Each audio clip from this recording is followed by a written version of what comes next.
এই যে দেখছেন আমার কিন্তু হিট হয়ে গেছে, আমি দেখে নিলাম। এবার আমি পরপর দিতে থাকবো।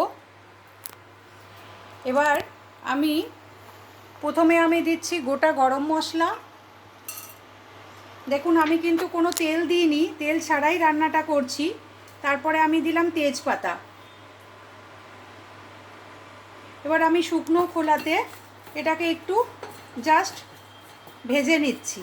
তো আমাদের যেহেতু আমি এর আগেও বললাম এটা হচ্ছে 7 লেয়ার দিয়ে তৈরি, স্টিল, কার্বন স্টিল এবং নিকেল আছে। এবং আমার যেটা পুরোটাই হিটটা ছড়িয়ে গেছে, মানে অপটিটেম টেকনোলজির মাধ্যমে এটা হচ্ছে। আর ভাইটালক পদ্ধতি মানে এরপর দেখতেই পাবেন যে ভাইটালক পদ্ধতির মাধ্যমে কিভাবে আমাদের রান্নাটা তাড়াতাড়ি চটজলদি হয়ে যাবে। এরপর আমি যেটা দিচ্ছি সেটা হচ্ছে আমি কিছু পিস ছিল সেগুলোকে আমি দিয়ে দিলাম কাঁচা।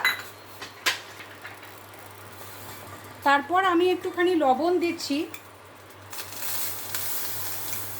আমি কিন্তু একদমই কমিয়ে দিয়েছি।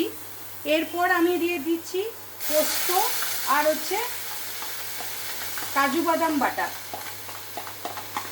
আমি পরপর দিতে থাকবো।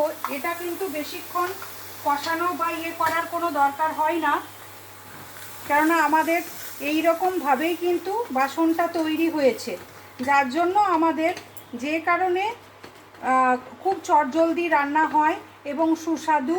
সেটা সুষমা এসছে, সুষমা খেয়েই বলবে যে এটা কীভাবে করছি সেটাও দেখছে। তো এই যে দেখছেন, এরপর আমি দিয়ে দেব, এখানে আছে আপনার কাঁচা লঙ্কা, আদা আর হচ্ছে ক্যাপসিকাম বাটা, মানে পুরোটাই আমি দিয়ে দিলাম।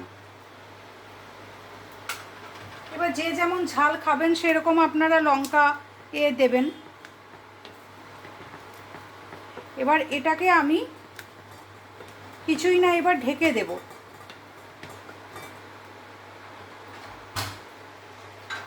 এবার আমি ঢাকনাটা লাগিয়ে দিলাম।